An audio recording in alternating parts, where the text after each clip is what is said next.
Assalamualaikum warahmatullahi wabarakatuh. Perkenalkan, saya Adi Sakbari, Ketua Komite K3 Rumah Sakit Ibu dan Anak Bunda Ciputat.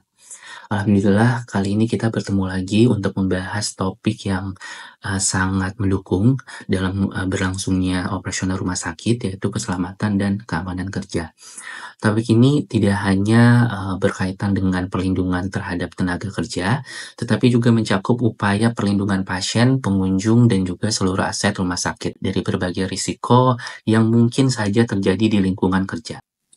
Tujuan dari pelatihan kali ini diharapkan teman-teman mampu memahami pentingnya keselamatan dan keamanan kerja di lingkungan rumah sakit. Yang kedua adalah mampu menjelaskan dasar hukum dan juga regulasi yang menjadi landasan penerapan keselamatan dan keamanan kerja di rumah sakit. Di dalam dunia kerja, khususnya di lingkungan rumah sakit, keselamatan dan keamanan kerja bukan hanya sekedar kewajiban administratif sementara, melainkan menjadi suatu pondasi penting dalam menciptakan lingkungan kerja yang sehat, aman, dan juga produktif. Kita semua tahu dan memahami bahwa rumah sakit adalah tempat yang memiliki risiko yang tinggi, baik dari aspek teknis, operasional, maupun interaksi antar pasien maupun pengunjung. Melalui pelatihan ini, kita akan membahas bersama-sama secara menyeluruh dasar hukum, definisi, tujuan, maupun implementasi sistem manajemen keselamatan. Khususnya topik kali ini adalah keselamatan dan keamanan kerja yang relevan dan sesuai dengan standar akreditasi rumah sakit. Diharapkan dalam sesi kali ini, teman-teman dapat membangun komitmen bersama untuk menciptakan tempat kerja yang aman, nyaman, maupun sehat bagi pengunjung, pasien, maupun tenaga kesehatan lainnya. Sebelum kita membahas lebih dalam tentang implementasi keselamatan dan keamanan kerja di rumah sakit, penting bagi kita semua tahu dan juga memahami dasar hukum terlebih dahulu. Nah, dasar hukum ini menjadi landasan yang sangat kuat untuk mengatur kewajiban rumah sakit untuk melindungi keselamatan tenaga kerja, pasien, dan juga pengunjung. Berbagai regulasi yang berlaku, mulai dari undang-undang maupun peraturan menteri, memberikan arahan yang sangat jelas tentang tanggung jawab dan juga standar-standar yang harus kita penuhi dalam menciptakan lingkungan kerja yang aman maupun sehat. Berikut adalah 8 dasar hukum yang saya rangkum, khususnya dalam topik kali ini adalah keselamatan dan juga keamanan kerja. Yang pertama adalah Undang-Undang Nomor 1 Tahun 1970 tentang Keselamatan Kerja. Yang kedua adalah Undang-Undang Nomor 13 Tahun 2003 tentang Ketenagakerjaan. Yang ketiga adalah Undang-Undang Nomor 17 Tahun 2023 tentang Kesehatan. Yang keempat adalah Peraturan Pemerintah Nomor 28 Tahun 2024 tentang Peraturan Pelaksanaan Perundang-undangan Nomor 17 Tahun 2023 tentang Kesehatan. Yang kelima adalah Peraturan Pemerintah Nomor 5 Tahun 2012 tentang penerapan SMK 3 atau Sistem Manajemen Keselamatan dan Kesehatan Kerja. Yang keenam adalah Permenkes Nomor 66 Tahun 2016 tentang keselamatan dan kesehatan kerja di rumah sakit atau K3RS. Yang ketujuh adalah Permenaker Nomor 5 Tahun 2018 tentang keselamatan dan keamanan kerja, lingkungan kerja. Yang kedelapan adalah Kemenkes Nomor 1596 Tahun 2024 tentang standar akreditasi rumah sakit. Setelah memahami dan juga mengetahui dasar hukum yang melandasi keselamatan dan keamanan kerja di rumah sakit, kita perlu menelaah lebih dalam lagi untuk dua konsep utama yang menjadi dasar penerapannya, yaitu tempat kerja dan juga keselamatan kerja. Nah, menurut Undang-Undang Nomor 1 Tahun 1970 tentang keselamatan kerja, di mana tempat kerja ini didefinisikan sebagai ruangan atau lapangan tertutup atau terbuka, tetap atau bergerak, di mana tenaga kerja melakukan pekerjaannya, atau yang sering dimasuki untuk keperluan suatu usaha yang memiliki potensi bahaya. Nah, selanjutnya keselamatan kerja ini didefinisikan sebagai serangkaian upaya untuk menjamin perlindungan bagi semua orang di tempat kerja. Hal ini mencakup penggunaan sumber daya secara aman dan efisien, serta menerapkan norma-norma K3 untuk mencegah kecelakaan kerja, penyakit akibat kerja, maupun kerugian dalam produktivitas kerja. Pemahaman ini sangat penting karena menjadi satu dasar yang baik untuk mengenali potensi bahaya dan juga membangun budaya kerja yang aman di lingkungan rumah sakit. Masih mengacu pada Undang-Undang Nomor 1 Tahun 1970 tentang keselamatan kerja, terdapat beberapa jenis tempat kerja yang diwajibkan memenuhi syarat-syarat K3, terutama yang memiliki potensi bahaya tinggi. Selanjutnya adalah jenis tempat kerja. Nah, mengacu pada Undang-Undang Nomor 1 Tahun 1970 tentang keselamatan kerja, terdapat beberapa jenis tempat kerja yang diwajibkan memenuhi persyaratan keselamatan dan kesehatan kerja, terutama yang memiliki potensi bahaya yang tinggi. Jenis-jenis tempat tersebut meliputi yang pertama adalah tempat kerja dengan peralatan yang menimbulkan kecelakaan atau penyakit akibat kerja.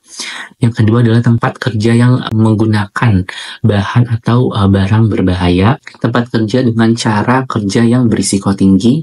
Yang keempat adalah tempat kerja dengan lingkungan kerja yang membahayakan kesehatan dan keselamatan kerja. Yang kelima adalah tempat kerja yang memiliki proses produksi yang berisiko tinggi dan menyebabkan kecelakaan maupun kerusakan terhadap sistem operasional di industri. Nah, dengan memahami klasifikasi tersebut, kita dapat mengetahui nih bagaimana rumah sakit sebagai industri pelayanan kesehatan termasuk dalam kategori tempat kerja dengan potensi bahaya tinggi. Karena rumah sakit memiliki risiko tersebut dari berbagai aspek seperti peralatan medis yang kompleks, bahan kimia berbahaya, serta aktivitas pelayanan yang memiliki risiko tinggi. Oleh karena itu, penerapan keselamatan dan kesehatan kerja di rumah sakit bukan hanya penting secara operasional, namun juga merupakan kewajiban yang harus dipenuhi untuk melindungi tenaga kerja maupun pasien serta pengunjung. Selanjutnya adalah tujuan keselamatan kerja. Seperti yang kita ketahui, keselamatan kerja menjadi aspek yang sangat penting dan tidak bisa kita abaikan di lingkungan rumah sakit. Nah, mengingat tingginya potensi risiko yang ada di setiap proses layanan kesehatan, oleh karena itu tujuan keselamatan kerja di sini bertujuan melindungi 3 aspek utama. Yang pertama adalah tenaga kerja, baik medis maupun non-medis. Nah, ini kita harus melindungi dari berbagai macam bahaya seperti paparan bahan kimia berbahaya, risiko penularan infeksi, hingga kecelakaan kerja yang terjadi selama menjalankan tugas di layanan kesehatan. Yang kedua adalah orang lain yang berada di lingkungan rumah sakit. Nah, contohnya seperti pasien, pengunjung, maupun tenan. Yang ketiga adalah sumber produksi seperti peralatan dan juga fasilitas-fasilitas medis yang harus dijaga dan juga dilakukan pemeliharaan agar selalu berfungsi secara optimal dan tidak menimbulkan risiko-risiko yang mengganggu rasional serta keselamatan pasien. Dengan pemahaman-pemahaman tersebut diharapkan tujuan dari keselamatan kerja ini dapat memberikan atau menciptakan lingkungan rumah sakit yang aman, nyaman, dan juga mendukung pelayanan kesehatan yang berkualitas. Untuk mencapai tujuan tersebut, oleh karenanya kita harus memenuhi syarat-syarat keselamatan kerja. Nah, syarat-syarat keselamatan kerja ini menjadi salah satu fondasi utama dalam menciptakan tempat kerja yang aman, kondusif, dan juga produktif bagi tenaga kerja. Syarat-syarat keselamatan kerja ini mengacu pada Undang-Undang Nomor 1 Tahun 1970 tentang keselamatan kerja. Yang pertama adalah pengendalian bahaya lingkungan harus dilakukan dengan baik. Hal ini meliputi dengan pengelolaan suhu, kelembapan, dan juga faktor lingkungan yang dapat membahayakan kesehatan dan juga keselamatan para pekerja. Yang kedua adalah penyediaan APD. Nah, penggunaan APD ini menjadi sangat penting karena tenaga kerja harus dilengkapi dengan APD yang sesuai agar terhindar dari risiko bahaya di tempat kerja. Yang ketiga adalah pencahayaan dan ventilasi yang memadai agar ruangan kerja yang nyaman dan sehat serta mendukung produktivitas kerja sekaligus meminimalkan risiko-risiko yang terjadi akibat lingkungan kerja yang kurang baik. Yang keempat adalah cara maupun proses harus diatur sedemikian rupa agar pekerja dapat terhindar dari kecelakaan maupun penyakit akibat kerja. Nah, ini biasanya terdokumentasi dalam SOP ataupun panduan pelaksanaan pekerja. Yang kelima, harus adanya keserasian antara tenaga kerja, lingkungan, maupun proses produksi. Artinya di mana kondisi kerja dan juga metode kerja harus disesuaikan dengan kemampuan tenaga kerja serta lingkungan kerja agar sistem kerja yang tercipta aman maupun optimal dan tidak menimbulkan bahaya bagi tenaga kerja itu sendiri. Yang terakhir adalah peralatan kerja harus dipelihara ataupun dirawat dengan baik agar kondisi peralatan tersebut aman dan juga berfungsi secara optimal. Dengan memenuhi semua syarat-syarat keselamatan kerja tersebut, diharapkan lingkungan kerja dapat menjadi tempat yang benar-benar aman, nyaman, sehat, dan juga mendukung pelancaran produktivitas kerja di rumah sakit ataupun di industri lainnya. Setelah memahami apa saja syarat keselamatan kerja yang wajib dipenuhi di tempat kerja, baik dari alat, lingkungan, proses kerja, sekarang kita akan masuk ke bagian yang sangat penting, yaitu adalah hak pekerja itu sendiri.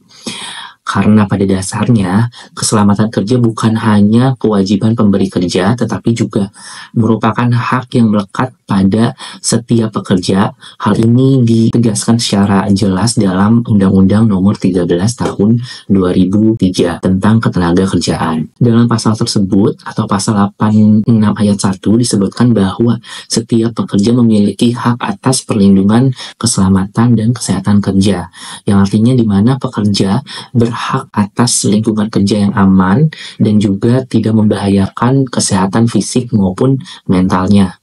Yang kedua adalah perlindungan moral dan kesusilaan. Hal ini berarti pekerja harus terbebas dari pelecehan, tekanan psikologis, ataupun perlakuan-perlakuan yang tidak manusiawi di tempat kerja. Yang ketiga adalah perlakuan yang sesuai dengan harkat maupun martabat manusia serta nilai-nilai agama. Hal ini menunjukkan bahwa hubungan kerja harus menghargai nilai-nilai kemanusiaan dan juga keyakinan para pekerja.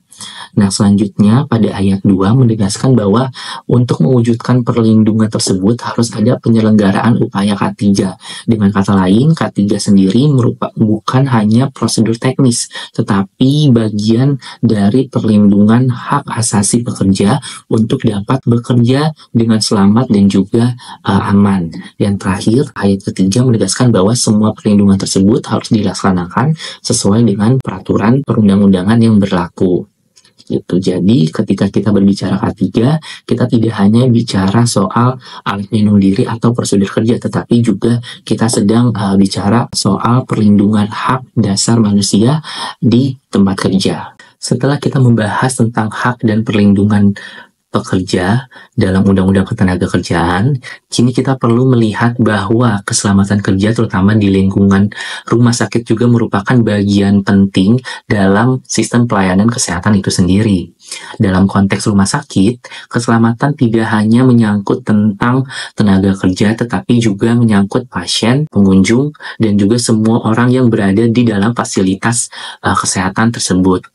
Itulah mengapa Undang-Undang Nomor 17 Tahun 2023 tentang Kesehatan memperkuat pendekatan keselamatan dari sisi pelayanan kesehatannya. Undang-undang ini juga menetapkan bahwa rumah sakit harus menjadi tempat yang aman, nyaman, dan tanggap terhadap risiko. Pada pasal 189, Undang-Undang ini menegaskan kewajiban utama rumah sakit yang berkaitan dengan keselamatan dan juga kenyamanan di lingkungan rumah sakit. Yang pertama adalah rumah sakit diwajibkan menyediakan sarana dan prasarana yang layak maupun yang aman di rumah sakit. Contohnya seperti sarana ibadah, tempat parkir, ruang tunggu, fasilitas penyandang disabilitas, juga menyusui anak-anak hingga lansia. Hal ini menegaskan bahwa rumah sakit harus bisa diakses dan juga ramah untuk seluruh kelompok masyarakat. Yang kedua adalah rumah sakit harus memberikan informasi yang benar, jelas, dan jujur tentang hak dan kewajiban pasien. Hal ini menegaskan bahwa transparansi ini dapat membangun kepercayaan dan juga menghindari kesalahpahaman antara pasien maupun tenaga kesehatan. Yang ketiga adalah rumah sakit memiliki kewajiban untuk menghormati dan juga melindungi hak-hak pasien, termasuk menghargai privasi pasien, menghindari diskriminasi, dan memastikan bahwa setiap tindakan medis dilakukan dengan persetujuan yang sah. Yang keempat adalah sakit wajib memiliki sistem pencegahan kecelakaan dan juga bencana, yang artinya rumah sakit harus siap menghadapi keadaan darurat seperti kebakaran, gempa bumi, atau gangguan sistem listrik maupun air. Setelah sebelumnya kita membahas landasan hukum yang menekankan hak pekerja atas perlindungan K3 serta tanggung jawab rumah sakit sebagai institusi pelayanan kesehatan, kini kita memasuki tahap yang lebih aplikatif lagi. Nah, pertanyaannya sekarang adalah bagaimana semua prinsip dan kewajiban tersebut dapat dijalankan secara sistematis dan juga terukur di tempat kerja, khususnya di rumah sakit. Jawabannya ada di dalam peraturan pemerintah nomor 50 tahun 2012 tentang penerapan sistem manajemen keselamatan dan kesehatan kerja atau K3. Nah, peraturan ini memperkenalkan atau menjelaskan bahwa SMK 3 sebagai bagian yang terintegrasi dari sistem manajemen perusahaan secara keseluruhan. Tujuannya pastinya untuk mengendalikan risiko-risiko kerja, serta menciptakan lingkungan kerja yang aman, efisien, dan juga produktif. Secara sederhana, SMK 3 adalah kerangka kerja yang membantu perusahaan dalam mengenali potensi bahaya di tempat kerja, merancang langkah-langkah pencegahan, mengevaluasi pelaksanaan, dan juga melakukan perbaikan secara berkelanjutan. Lalu, apakah rumah sakit perlu menerapkan SMK 3 ini? Di PP nomor 50 tahun 2012 menetapkan bahwa setiap perusahaan wajib menerapkan SMK 3 apabila mempekerjakan minimal 100 orang pekerja atau memiliki tingkat potensi bahaya tinggi dalam proses kerjanya.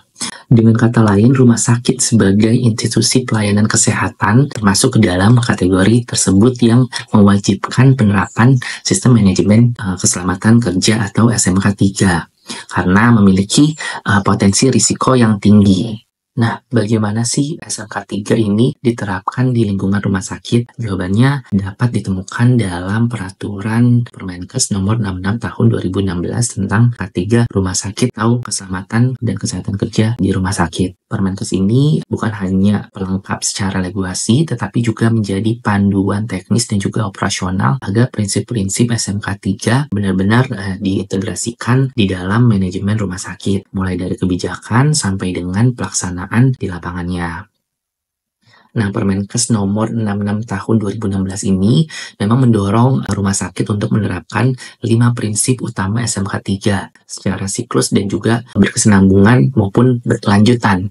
Nah, pendekatan ini memang bertujuan untuk memastikan bahwa K3 bukan hanya sebatas regulasi saja atau kebijakan-kebijakan saja, tapi juga memang hidup dalam praktik kehidupan sehari-harinya. Nah, 5 prinsip tersebut adalah penetapan kebijakan K3. Yang pertama, ini dimulai dari pembuatan komitmen manajemen tertinggi, di mana rumah sakit menetapkan kebijakan keselamatan sebagai dasar dari semua kegiatan K3.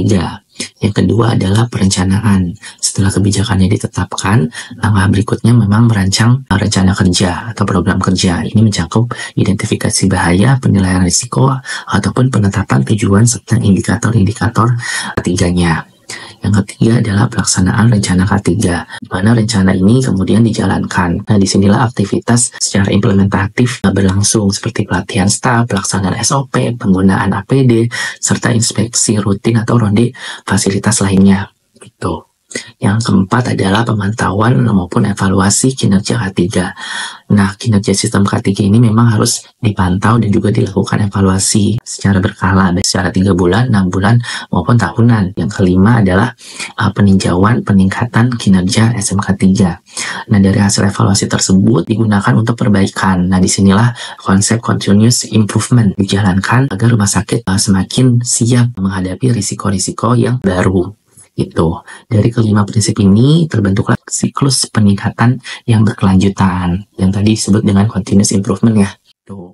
Dengan menerapkan prinsip-prinsip SMK 3 sesuai dengan Permenkes nomor 66 tahun 2016, rumah sakit tidak hanya menjalankan kewajiban secara hukum nih, tapi juga membangun budaya K3 yang lebih partisipatif maupun adaptif. Setelah kita membahas bagaimana SMK 3 diterapkan secara sistematis melalui Permenkes nomor 66 tahun 2016, kini kita masuk ke tahap selanjutnya, bagaimana semua praktik keselamatan tersebut diukur, diawasi, dan dinilai secara nasional.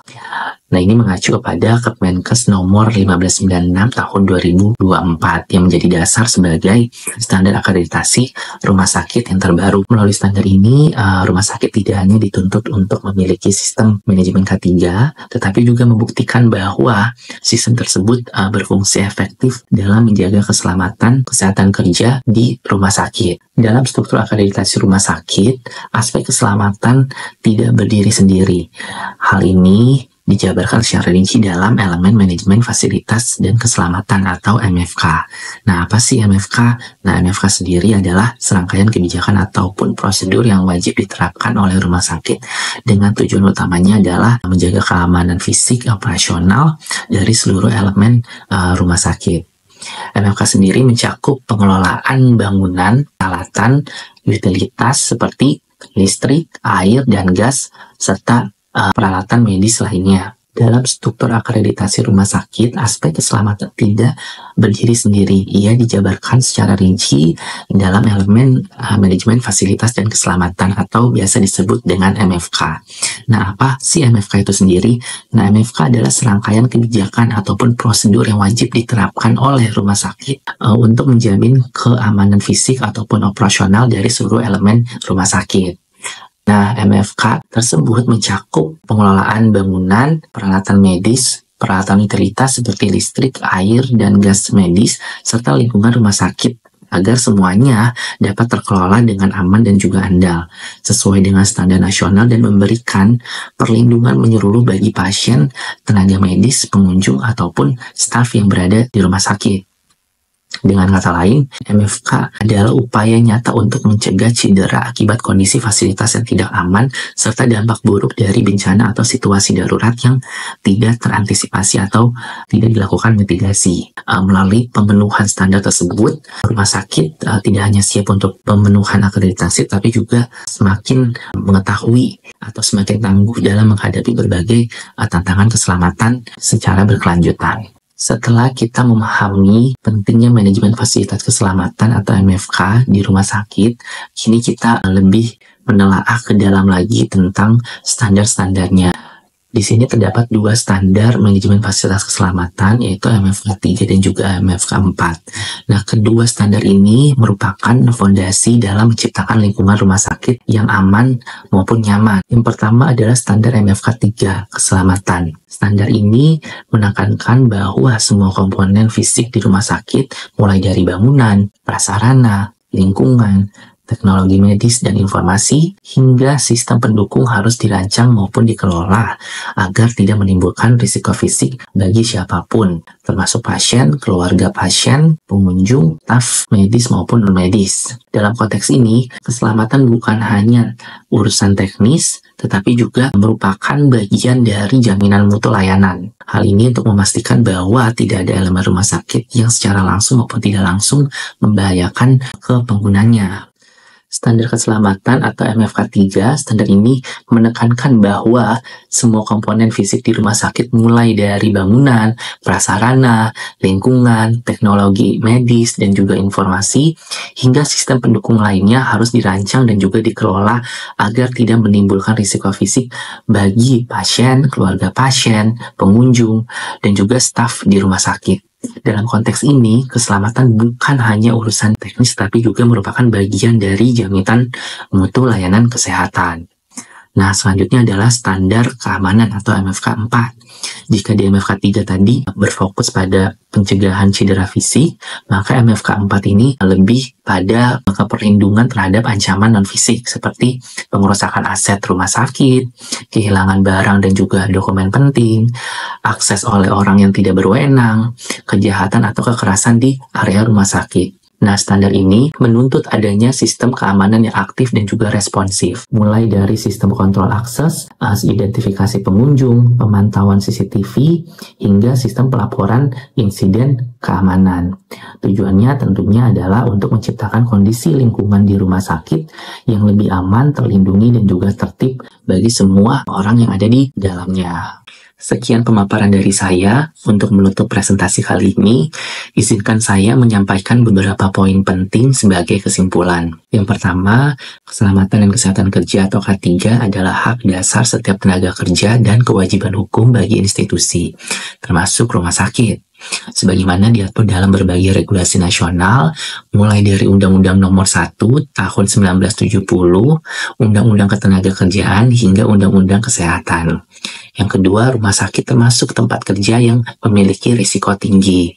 karena memiliki resiko dan bahaya tinggi. Oleh karena itu, rumah sakit wajib menerapkan sistem manajemen keselamatan K3 atau SMK3 sebagaimana diatur dalam PP nomor 50 tahun 2012. Yang ketiga adalah implementasi K3 di rumah sakit dijelaskan secara langsung atau secara spesifik dalam Permenkes nomor 66 tahun 2016 yang menekankan 5 prinsip penting. Yang pertama adalah penetapan kebijakan, perencanaan, pelaksanaan, evaluasi, dan juga peningkatan berkelanjutan.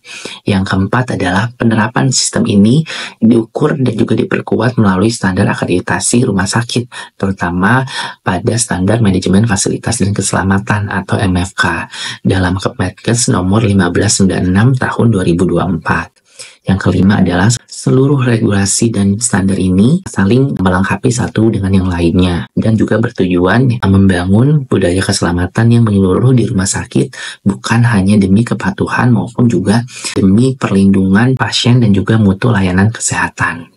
Dengan kata lain, keselamatan bukan hanya tugas satu orang, tapi juga komitmen dari teman-teman semuanya di sini. Jadi, mari kita jadikan K3 ini bukan hanya aturan, tapi juga budaya kerja dalam setiap tindakan, setiap prosedur, dan juga setiap keputusan yang diambil di rumah sakit. Akhir kata, terima kasih atas perhatian dan juga partisipasinya. Semoga materi ini dapat teman-teman pahami semua dengan baik. Sampai ketemu di pelatihan selanjutnya. Wassalamualaikum warahmatullahi wabarakatuh.